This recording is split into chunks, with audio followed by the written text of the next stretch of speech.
ൊപ്പം LDF സ്ഥാനാർത്ഥി വിജയരാഘവനാണ് ഉള്ളത്. പാലക്കാട് ലോക്സഭാ മണ്ഡലത്തിലാണ് നമ്മളിപ്പോൾ. പാലക്കാട് കോട്ടയിലാണ്. ഈ ചൂട് എങ്ങനെ കൈകാര്യം ചെയ്യും? ചൂട് നമ്മളെ പ്രയാസം ഉണ്ടാക്കുന്ന ഒരു ഘടകമാണ്. പക്ഷെ നമ്മളെക്കാൾ പ്രയാസം അവിടെ നമ്മൾ സ്വീകരിക്കാൻ വരുന്നവർ ചിലപ്പോൾ നമ്മൾ വൈകി എത്തുന്നതുകൊണ്ടുണ്ടാവുന്ന പ്രയാസമുണ്ട്. അപ്പൊ അതിലങ്ങനെ ലയിച്ചു തരാനേ നിവൃത്തിയുള്ളൂ. മറ്റേ നമുക്ക് എളുപ്പ വഴികളൊന്നും ചൂടിനെ നേരിടാനില്ല. ആ സമയത്ത് നിർത്തിവെക്കാനും കഴിയില്ല. നിർത്തിവെക്കാൻ കഴിയില്ല. കാരണം ഏരിയ ഉണ്ടല്ലോ. നേരത്തെ ചെയ്ത് വെച്ച ഒരു ഷെഡ്യൂളിലൂടെയാണ് നമ്മൾ പോവുക. അപ്പൊ അതിൽ എന്തെങ്കിലും ചെറിയ തടസ്സങ്ങൾ ഉച്ചയൊക്കെ ആകുമ്പോഴേക്കിന് ലേശം ലേറ്റായി പോകും. ഇപ്പൊ 2 ഘട്ടം പൂർത്തിയായി, 3-ാം ഘട്ടത്തിലേക്ക് എത്തിയോ? 3 5 ഘട്ടം പൂർത്തിയാക്കി LDF സ്ഥാനാർത്ഥിയിരിക്കുന്നത്. മറ്റേത് സ്ഥാനാർത്ഥികളെക്കാളും ഏറ്റവും കൂടുതൽ റൗണ്ട് പൂർത്തിയാക്കിയിരിക്കുന്നത് ശ്രീ A. വിജയരാഘവനാണ്. കാരണം ആദ്യം സ്ഥാനാർത്ഥിയായി മണ്ഡലത്തിലേക്ക് എത്തിയതും ശ്രീ വിജയരാഘവനാണ്. 5 റൗണ്ട് പൂർത്തിയാക്കി. 5 റൗണ്ട് കഴിയുമ്പോൾ ആത്മവിശ്വാസത്തിന്റെ തോത് എങ്ങനെയാണ്? നല്ല നിലയിൽ അത് ഡെവലപ്പ് ചെയ്തു വന്നു. വെച്ചാൽ ആദ്യം നമ്മൾ വന്നൊന്ന് ഒരു ചെറിയ ഗ്യാപ്പിനെ ഒന്ന് ഫില്ല് ചെയ്യേണ്ട ഒരു ചുമതലയുണ്ട്. അപ്പോൾ അത് നടന്നു. വളരെ വേഗത്തിൽ തന്നെ ആളുകളിലോട്ട് അങ്ങനെ ലയിച്ചു തരാൻ നമുക്ക് പറ്റുന്ന അതിലത് ഭംഗിയായിട്ട് പോയി. അത് നന്നായി. അത് അപ്പോൾ നമുക്ക് എല്ലാ ന്യൂക്ക് ആൻഡ് കോർണറിൽ എത്തിച്ചേരാൻ പറ്റും. ഏറ്റവും നല്ലത്. എല്ലാ ഇടങ്ങളിലേക്കും പോയിട്ടുണ്ട് എന്നുള്ളതാണ്. അപ്പോൾ പ്രധാനപ്പെട്ട രാഷ്ട്രീയ വിഷയങ്ങൾ, ദേശീയ രാഷ്ട്രീയത്തോടൊപ്പം മണ്ഡലത്തിൻ്റെ രാഷ്ട്രീയവും മണ്ഡലം ചർച്ച ചെയ്തുണ്ടാവുമല്ലോ സ്വാഭാവികമായിട്ടും ഈ വോട്ടർമാരിൽ ലഭിക്കുന്നൊരു പൾസ് അനുസരിച്ച്. അപ്പോൾ ഈ CA വിഷയമുണ്ട്, പൗരത്വ വിഷയമുണ്ട്, ഒപ്പം തന്നെ ഈ മണ്ഡലത്തിലെ വികസന വിഷയങ്ങളുണ്ട്. ഏതാണ് പാലക്കാട് മണ്ഡലത്തിൽ ഏറ്റവും കൂടുതൽ വോട്ടർമാരെ ബാധിക്കുന്നതായിട്ട് തോന്നിയത്? അതായത് വോട്ടർമാരുടെ പ്രതികരണം നമ്മൾ വളരെ പൊളിറ്റിക്കലാണ് ഈ തെരഞ്ഞെടുപ്പ്. കാരണം ദേശീയ രാഷ്ട്രീയമൊക്കെ ഏത് സാധാരണക്കാരനും തിരിച്ചറിയേണ്ടതില്ല. നമ്മൾ സാധാരണ വിചാരിക്കും ദേശീയ രാഷ്ട്രീയം പറയാമോ എന്ന് നമുക്ക് തോന്നും. പക്ഷേ ജനങ്ങൾ പാർലമെന്റ് തെരഞ്ഞെടുപ്പായതുകൊണ്ട് പ്രാദേശിക വിഷയങ്ങളെക്കാൾ കൂടുതലായിട്ട് ദേശീയ വിഷയങ്ങളെക്കാൾ പ്രാധാന്യമുണ്ടതിൽ ഈ ജീവിതത്തെക്കുറിച്ചാണ്. വിലക്കയറ്റം, തൊഴിലില്ലായ്മ എന്നൊക്കെ പറയുന്ന വളരെ മൗലികമായ വിഷയങ്ങൾ. ജനങ്ങൾ വളരെ അലർട്ടാണ്. വളരെ അലർട്ടാണ് ഇത്തരം കാര്യങ്ങളിൽ. അപ്പോൾ ഈ തെരഞ്ഞെടുപ്പ് വലിയ തോതിൽ രാഷ്ട്രീയവൽക്കരിക്കപ്പെട്ടിട്ടുണ്ട്. പാലക്കാട്ട് ഞാൻ കാണുന്നത് വെച്ചാൽ പൊളിറ്റിക്കലാക്കാൻ കഴിഞ്ഞിട്ടുണ്ടെന്നതാണ്. ഈ തെരഞ്ഞെടുപ്പിനെ രാഷ്ട്രീയമാക്കുക എന്നതാണ് ഞങ്ങളുടെയൊക്കെ ഒരു ജോലി. രാഷ്ട്രീയമാക്കുക പ്രാദേശിക വിഷയങ്ങൾ എന്ന് പറഞ്ഞാൽ പ്രാദേശികതയിൽ സ്വാഭാവികമായിട്ടും വികസന പ്രശ്നത്തിൽ ഒരു പാർലമെന്റ് അംഗം ഇത് കോർഡിനേറ്റ് ചെയ്യുന്നതാണ്. എല്ലാവരെയും സ്റ്റേറ്റ് ഗവൺമെന്റിനെ, സെൻട്രൽ ഗവൺമെന്റിനെ, ഫെസിലിറ്റീസിനെ അത് കോർഡിനേറ്റ് ചെയ്യുന്ന ആളാണ്. സ്വാഭാവികമായിട്ടും ആ വിഷയങ്ങൾ സ്വാഭാവികമായിട്ട് വരും. പാലക്കാടിൻ്റെ കുറേ കൂടെ ഇൻഫ്രാസ്ട്രക്ചർ ഡെവലപ്മെൻറ്റ്, കൃഷി, വ്യവസായ മേഖല, അതിൽ നോൺ പൊല്യൂട്ടഡ് ഇൻഡസ്ട്രി, അങ്ങനെയുള്ള കാര്യങ്ങൾ നമുക്ക് ചർച്ച ചെയ്ത് ജനങ്ങളുടെ സംവേദനം നടത്താവുന്ന ഒരു കാര്യം. അങ്ങനെ നമ്മൾ ചർച്ച ചെയ്തു. ഈ ദേശീയ രാഷ്ട്രീയം വരുമ്പോൾ അങ്ങ് പറഞ്ഞല്ലോ പൊളിറ്റിക്കലായിട്ട് വോട്ടർമാർ ചിന്തിച്ചാൽ ഇപ്പോൾ കോൺഗ്രസിൻ്റെ പ്രകടന പത്രികയിൽ പൗരത്വ നിയമ ഭേദഗതിയില്ല. ഇത് ഒരു വലിയ രീതിയിലുള്ള തിരിച്ചടിയാകുമോ കോൺഗ്രസിന്? അതാണ് നമ്പർ 1. നമ്പർ 2, ദേശീയ തലത്തിൽ പോലും രാഹുൽ ഗാന്ധിയെ പ്രതിരോധിക്കാൻ CPM എത്തുന്നൊരു ഘട്ടമുണ്ട്. ഇപ്പം നമ്മൾ കോയമ്പത്തൂരിലേക്ക് പോയാൽ അണ്ണാമലയ്ക്കെതിരെ നിൽക്കുന്നത് LDFും കോൺഗ്രസും കൂടി ഒരുമിച്ച് നിന്നാണ്. BJP ചൂണ്ടിക്കാട്ടുന്നത് ഈ ഇന്ത്യ മുന്നണിക്ക് ഇന്ത്യക്കുള്ളിൽ, കേരളത്തിനുള്ളിൽ ഒരു നിലപാടും കേരളത്തിന് പുറത്ത് മറ്റൊരു നിലപാടുമാണ്. പാലക്കാട് അത് കുറച്ചുകൂടി വ്യക്തമാവുമോ? കാര്യം അതിർത്തി ഉള്ളതുകൊണ്ട്. അല്ല, ഇതിൽ നമ്മൾ കണ്ടത് ഈ രാഷ്ട്രീയ നിലപാടിൽ CIA എടുക്കുക. അതിപ്പോൾ വ്യക്തതയാണ്. നിലപാടുകളുടെ ലെഫ്റ്റിനെ ഇന്ത്യ മുന്നണിയിൽ നിന്ന് വ്യത്യസ്തമാക്കുന്ന ചില ഘടകങ്ങളുണ്ട്. ലെഫ്റ്റ് ഇന്ത്യ മുന്നണിയിൽ കീഴ്പ്പെട്ട് നിൽക്കുന്ന ഒരു തരത്തിലല്ല അതിനെ. ഇന്ത്യ മുന്നണിയുടെ ചില ബ്രോഡ് കോൺസെപ്റ്റ് ഉണ്ട്. ഇപ്പോൾ സെക്യുലറിസം അതൊരു ബ്രോഡ് കോൺസെപ്റ്റാണ്. BJP അധികാരത്തിൽ നിന്ന് മാറ്റുക വളരെ പ്രധാനപ്പെട്ട അതിൻ്റെ ഒരു ഇംപ്ലിമെൻറ്റേഷനാണ്. അവിടെയാണ് നമ്മൾ തമ്മിലുള്ള യോജിപ്പിൻ്റെ ഘടകങ്ങൾ വരുന്നത്. ബാക്കി പരസ്പരം വിയോജിക്കുന്ന ഒരുപാട് ഘടകങ്ങളുണ്ട്. BJP തോൽപ്പിക്കുക എന്നുള്ള പ്രധാനപ്പെട്ട ഘടകത്തിൽ എപ്പോഴും ഇപ്പോൾ ഏത് സാധ്യത ഉണ്ടെങ്കിലും ലെഫ്റ്റ് ഉപയോഗപ്പെടുത്തും. ഏത് സാധ്യതയും നമ്മൾ ഉപയോഗപ്പെടുത്തും. അപ്പോൾ ഇവിടെ CIA എടുക്കാം. CIAയിൽ കോൺഗ്രസിന് വ്യക്തതയില്ല. കോൺഗ്രസിനെ ബുദ്ധിമുട്ടിക്കുന്ന പ്രശ്നം, അല്ലെങ്കിൽ അവർക്ക് സാധ്യമാവാതെ പോകുന്നത് നിലപാടുകളിൽ അവ്യക്തതയുണ്ട് അവർക്ക്. ആ അവ്യക്തതകളുടെ പ്രശ്നം കോൺഗ്രസ് അനുഭവിക്കുക. അത് 2 രീതിയിൽ വ്യാഖ്യാനിക്കുന്നുണ്ട്. ഒന്ന്, ഉത്തരേന്ത്യയിൽ ആളുകൾ CA വരുമ്പോൾ ഇപ്പോൾ കൊടിയുടെ കാര്യം പറഞ്ഞതുപോലെ ഉത്തരേന്ത്യയിലെ വോട്ടർമാർ തങ്ങളിൽ നിന്ന് അകലുമോ എന്നൊരാശങ്ക, അതൊരു ഭാഗത്ത്. 2, ഒരു മൃദു ഹിന്ദുത്വ സമീപനം. ഇതെങ്ങനെയാണ് താങ്കൾ നോക്കിക്കാണുന്നത്? അല്ല, കോൺഗ്രസിന് ഇപ്പോഴും ഈ പ്രതിസന്ധി ഘട്ടത്തിൽ പോലും വ്യക്തതയില്ല. കോൺഗ്രസ് ലീഡർഷിപ്പിനെ ബാധിച്ചിട്ടുള്ള ഒരു പ്രശ്നമാണ്. കോൺഗ്രസിന് ഒരു കൊഹസീവ് ലീഡർഷിപ്പ് ഇല്ല. ലീഡർഷിപ്പ് പറയുന്നത് താഴെ അനുയായികൾ പറയില്ല. അപ്പോൾ അനുയായികളുടെ സമ്മർദ്ദത്തിനനുസരിച്ച് ഇവർ ഓരോ സ്റ്റേറ്റിനും ഓരോന്ന് എന്നുള്ള തന്ത്രം ആവിഷ്കരിക്കുകയാണ്. ദേശീയ രാഷ്ട്രീയത്തിലെ ഉത്തരേന്ത്യക്ക് ഒരു തന്ത്രം, ദക്ഷിണേന്ത്യക്ക് വേറൊരു തന്ത്രം, കേരളത്തിന് മൂന്നാമതൊന്ന്, അങ്ങനെയാണ് അവർ ആലോചിക്കുന്നത്. ഇപ്പോൾ ഞങ്ങളെ സംബന്ധിച്ചിടത്തോളം ഞങ്ങൾക്ക് വളരെ വ്യക്തത ഉണ്ട്. ഞങ്ങളിപ്പോൾ തമിഴ്നാട് തൊട്ടടുത്ത്, തമിഴ്നാട്ടിൽ കോൺഗ്രസ് അല്ല ആ മുന്നണിയുടെ ലീഡർ, ഡി എം കെ ഫ്രണ്ടിലാണ് ലെഫ്റ്റ്.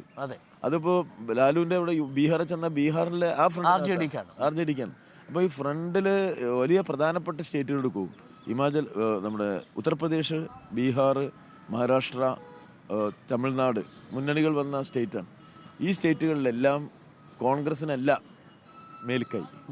അപ്പോൾ ഇന്ത്യ മുന്നണിയുടെ ടോട്ടൽ ലീഡറായിട്ട് കോൺഗ്രസ് നിൽക്കില്ല. കോൺഗ്രസിനൊരു പാൻ ഇന്ത്യൻ പ്രസൻസ് ഉണ്ട്. പക്ഷേ പ്രാദേശിക പാർട്ടികളാണെങ്കിൽ ഏറ്റവും നല്ല സിഗ്നിഫിക്കൻറ്റ് റോള് വഹിച്ചിരിക്കുന്നത്. അപ്പോൾ കേരളത്തിലെ ഞങ്ങളും കോൺഗ്രസും തമ്മിലുള്ള നിലപാടുകളിൽ വളരെ അഭിപ്രായ വ്യത്യാസമുണ്ട്. മാത്രമല്ല കേരളത്തിലെ കോൺഗ്രസ് ഒരു പ്രോ BJP എലിമെൻറ്റും കൂടിയാണ്. കേരളത്തിലെ കോൺഗ്രസിനകത്തൊരു പ്രോ BJP എലമെന്റ് ഉണ്ട് എന്നാണ്. ഒരു പ്രോ BJP, ഒരു BJP അനുകൂല മനോഭാവമുണ്ട് കേരളത്തിലെ കോൺഗ്രസിന് എന്നാണ്. അങ്ങനെയാണോ അങ്ങ് ഉദ്ദേശിച്ചത്? അതെ, കോൺഗ്രസ് എപ്പോഴും ഈ കേരളത്തിലെ കോൺഗ്രസിന്റെ ഒന്നാമത്തെ ശത്രു CPM ലെഫ്റ്റുമാണ്, മോദിയല്ല. അതാണ് അവരുടെ പ്രശ്നം. അവർ ഏതിനെയും ലെഫ്റ്റിനെതിരായിട്ട് തിരിക്കുക. ഏത് ചോദ്യം നിങ്ങൾ ചോദിച്ചാലും ഉത്തരം പിണറായി വിജയനെതിരായിട്ട് പറയുക. അതാണ് കേരളത്തിലെ കോൺഗ്രസ്. അതിൽ പിന്നെ പ്രോ BJP നമ്മൾ പറയേണ്ടി വരുന്നത്. അവരിപ്പോഴും വ്യക്തതയിൽ അവരുടെ നിലപാടുകൾ അങ്ങനെ പറയുന്നില്ല. ഇപ്പൊ തന്നെ ഈ എന്തുകൊണ്ട് CAA അവർ പിന്നെ മുഖ്യ പ്രശ്നമാക്കാൻ സാധിച്ചില്ല. മാത്രമല്ല MM ഹസൻ പറഞ്ഞത് ഇന്നലെ മാധ്യമങ്ങളുടെ ചോദ്യത്തിന് ആവർത്തിച്ച് പറയുന്നത് ഞങ്ങൾക്ക് സൗകര്യമില്ലായിരുന്നു, നിങ്ങളുടെ കെണിയിൽ ഞങ്ങൾ വീഴില്ല. അതൊരു പ്രചരണ തന്ത്രം എന്ന നിലയിലാണ് K മുരളീധരൻ എന്നോട് വിശദീകരിച്ചത്. ഇപ്പോൾ കൊടിയുടെ കാര്യമാണെങ്കിലും അതൊരു ഘട്ടത്തിൽ നമുക്ക് BJPയുടെ കെണിയിൽ വീഴാതിരിക്കാൻ, പക്ഷേ പൗരത്വം പോലൊരു വിഷയം BJPയുടെ കെണിയിൽ വീഴാതിരിക്കാൻ വേണ്ടി മാറ്റിവെക്കേണ്ടതാണോ എന്നതാണോ നിങ്ങൾ ഉയർത്തുന്നത്? അതായത് ഇന്നത്തെ ഇന്ത്യയിൽ നിങ്ങൾ ബേസിക്സിൽ അഭിപ്രായം പറഞ്ഞേ പറ്റൂ. ഇപ്പം ഞങ്ങളെങ്ങനെ പറയണത്? ഞങ്ങൾ കേവലം പൗരത്വ പ്രശ്നമല്ല, ഞങ്ങൾ ജനങ്ങളുടെ ജീവിത പ്രശ്നത്തെ ഒന്നാമതെടുത്തു. ഇപ്പോൾ ഈ അടുത്ത് വന്ന കണക്കുകൾ നമ്മൾ ഞെട്ടിപ്പിച്ചത് ഒരു പിന്നെ പുറത്തേക്ക് വന്ന ഇലക്ഷന് തൊട്ടും വന്ന ഇക്കണോമിക് ഡെവലപ്മെൻറ്റുമായിട്ട് ബന്ധപ്പെടുത്തി വന്നതിൽ ഹൗസ് ഹോൾഡ്സിൽ വീടുകളിൽ വന്നിരിക്കുന്ന 40%, 48 കൊല്ലത്തിലെ ഏറ്റവും താഴെയാണ് കിടക്കുന്നത്. ആ വിഷയത്തെ പറയാതെ പോകാൻ കഴിയില്ല തിരഞ്ഞെടുപ്പിൽ. തൊട്ടടുത്ത് നമുക്ക് കമ്മ്യൂണൽ എലിമെൻസിലെ പ്രൊജക്റ്റഡ് എലിമെൻ്റാണിത്.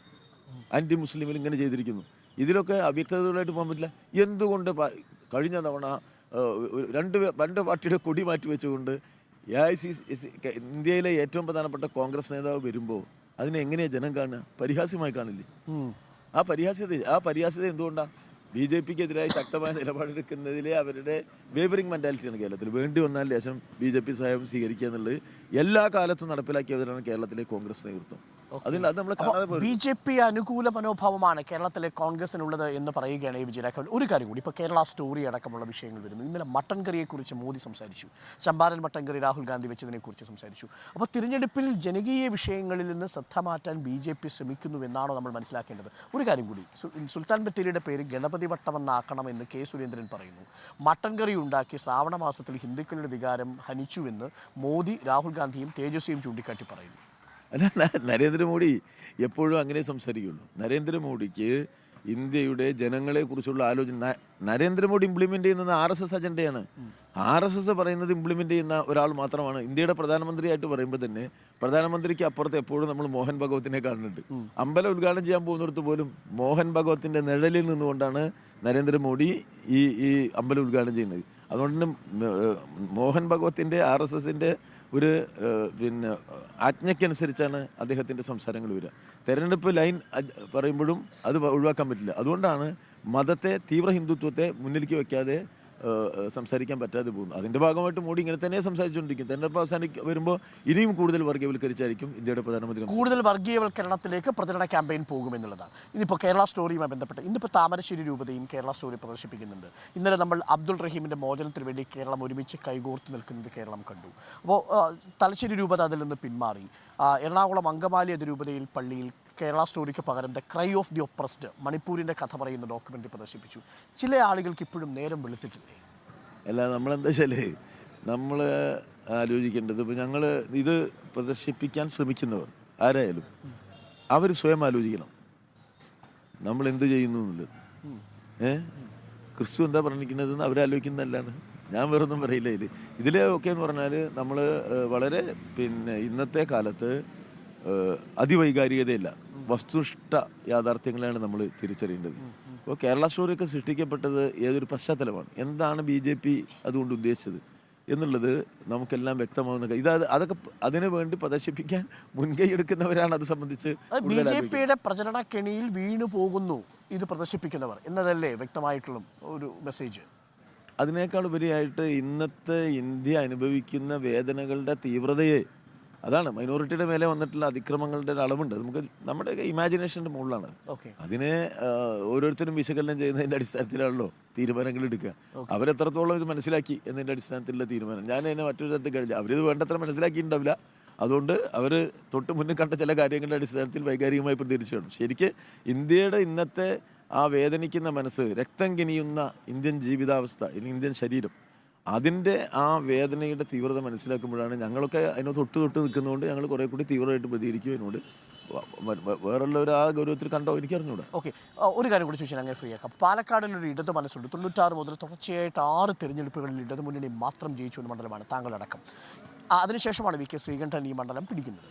അപ്പോൾ വി കെ ശ്രീകണ്ഠൻ പിടിച്ചു കഴിയുമ്പോൾ രാഹുൽ ഗാന്ധിയുടെ ഒരു ഫാക്ടർ വയനാട്ടിൽ വർക്ക് ചെയ്യുന്നത് പാലക്കാട്ടും വർക്ക് ചെയ്യും എന്നതാണ് കോൺഗ്രസിൻ്റെ ഒരു പ്രധാനപ്പെട്ട കണക്കുകൂട്ടൽ. വയനാട്ടിൽ ഞങ്ങൾ പോയിട്ട് വരുമ്പോൾ വയനാട്ടിൽ അവിടെ കടുത്ത മത്സരമാണ് എന്ന് പറഞ്ഞാൽ അവിടെ രാഹുൽ ഗാന്ധിയെ പരാജയപ്പെടുത്താനൊന്നും ഒരുപക്ഷെ അനിരാജയ്ക്ക് കഴിയില്ലെങ്കിൽ പോലും നിലവിലത്തെ സാഹചര്യത്തിൽ നമുക്ക് നാളെ എന്താകുമെന്ന് അറിയില്ല.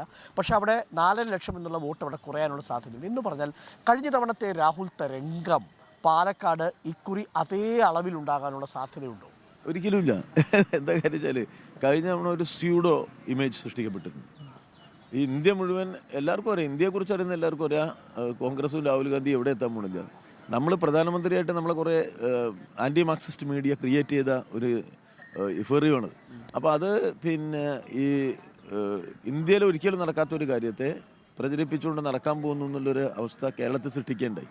അത് വിജയിച്ചു, അത് നമ്മൾ മനസ്സിലാക്കേണ്ടതാണ്. പക്ഷേ അനുഭവം ഉണ്ടല്ലോ ജനങ്ങളുടെ പെണ്ണിൻ്റെ മുന്നിൽ. ഇപ്പം ആരും അത് പറയുന്നില്ല. രാഹുൽ ഗാന്ധി ഇത്തവണ എന്തായാലും പ്രധാനമന്ത്രിയായിട്ട് ഇന്ത്യ കേരളത്തിന് വികസനം ഉണ്ടാക്കുന്നു ഞാൻ ഇവിടെയും വായിച്ചില്ല, ഒരിടത്തും ഇല്ല. അതായത് രാഹുൽ ഗാന്ധി പ്രധാനമന്ത്രിയാകുമെന്ന പ്രചരണത്തിൽ നിന്ന് കോൺഗ്രസ് തന്നെ പിൻവാങ്ങി ഒരർത്ഥത്തിൽ അല്ലേ? അവരങ്ങനെ പറയുന്നുള്ളൂ. അപ്പോൾ അത് പോയി, അങ്ങനെ ഒന്നും ഇല്ല. ഇനിയിപ്പോൾ പുതിയൊരു പശ്ചാത്തലത്തിലല്ലേ മറ്റേതൊരു കോൺഗ്രസ് സ്ഥാനാർത്ഥിയെ പോലെ ആയിത്തീർന്നു രാഹുൽ ഗാന്ധി കേരളത്തിൽ വയനാട്ടിൽ ഒരു കോൺഗ്രസ് സ്ഥാനാർത്ഥി മാത്രമാണ്. അത് തന്നെ വളരെ കൃത്യമായ ചില അവസരവാദ സമീപനങ്ങൾ കൂടി സ്വീകരിക്കുന്ന കോൺഗ്രസ് സ്ഥാനാർത്ഥിയാണ്. മഹാത്മാഗാന്ധി പറഞ്ഞെന്തായാലും പിന്നെ ബ്രിട്ടീഷ് കോടതിയുടെ മുന്നിൽ പോയിട്ട് മഹാത്മാഗാന്ധി പറഞ്ഞെന്താ, എനിക്ക് പരമാവധി ശിക്ഷ തരുമെന്നാണ് 1-ാം ദിവസം ചെന്നിട്ട്. ആ ഗാന്ധിയാണ് നമ്മുടെ മനസ്സിലെ കോൺഗ്രസ്, അല്ലാതെ അവസരവാദമല്ല. അവസരവാദമുള്ള ഒരു കോൺഗ്രസ് സ്ഥാനാർത്ഥിയായി രാഹുൽ ഗാന്ധി പരിണമിച്ചു കഴിഞ്ഞിരിക്കുന്നു. വെറും ഒരു കോൺഗ്രസ് സ്ഥാനാർത്ഥി എന്ന നിലയിലേക്ക് മാറിയിരിക്കുന്നു എന്നതാണ് എ വിജയരാഘവൻ പറയുന്നത്. ഞാനത് അവസാനിപ്പിക്കുമ്പോൾ പാലക്കാട് മണ്ഡലത്തിൽ വിവിധ ആളുകളെ കണ്ടിട്ടുണ്ടാവുമല്ലോ, കർഷകരെ കണ്ടിട്ടുണ്ടാവും, ഒപ്പം തന്നെ പാലക്കാട് നഗരത്തിനുള്ളിലുള്ള വോട്ടർമാരെ കണ്ടിട്ടുണ്ടാവും. എവിടെ നിന്നാണ് കൂടുതൽ കോൺഫിഡൻസ് കിട്ടുന്നത്? പാലക്കാട്ടെ സാധാരണക്കാരൻ, അതിൽ കാർഷിക തൊഴിലാളികൾ, നമുക്കത് പോയാലേ മനസ്സിലാവുള്ളൂ. ഏറ്റവും പാവപ്പെട്ട മനുഷ്യരാണ്. നമ്മൾ ചിന്തിക്കുന്നതിനപ്പുറത്തുള്ള ജീവിത പ്രയാസങ്ങളിലൂടെയാണ് സാധാരണ പാലക്കാട്ടുകാരൻ കടന്നു പോകുന്നത്. അവർ ഈ പലരും തൊഴിലുറപ്പ് കൊണ്ട് ജീവിക്കുന്ന എത്ര കുടുംബങ്ങളാണ്, തൊഴിലുറപ്പ് പദ്ധതി കൊണ്ട് മാത്രം. അതൊക്കെ കണ്ട് ഇല്ലാണ്ടായാൽ തീർന്നു. അങ്ങനെയാണ് ഞാൻ കണ്ടത്. എന്നെ ഏറ്റവും വേദനിപ്പിച്ചത് അതാണ്. മനുഷ്യൻ ഈ തൊഴിലുറപ്പിൽ കിട്ടുന്ന 100 ദിവസത്തെ ആ വരുമാനം കൊണ്ട് ഒരു കൊല്ലം ജീവിക്കുക എന്നുള്ള ധാരാളം ആൾക്കാർ ഇവിടെ ഉണ്ട്, പ്രത്യേകിച്ച് വനിതകൾ, സ്ത്രീകൾ. ഞാൻ അമ്പരന്ന ഒരു കാര്യം അതാണ്. പാവപ്പെട്ട സാധാരണ സ്ത്രീകൾ ഈ നമ്മുടെ ഈ ഇന്നത്തെ കാലത്തിനോട് പൊരുത്തപ്പെടാൻ നടത്തുന്ന പ്രയാസങ്ങളാണ് സത്യത്തിൽ എൻ്റെ മനസ്സിൽ ഏറ്റവും വലിയ പ്രയാസം ഉണ്ടാക്കിയത്. Okay, thank you Shri A Vijayaraghavan ചേർന്നതിന് ഒപ്പം പ്രതികരിച്ചത്.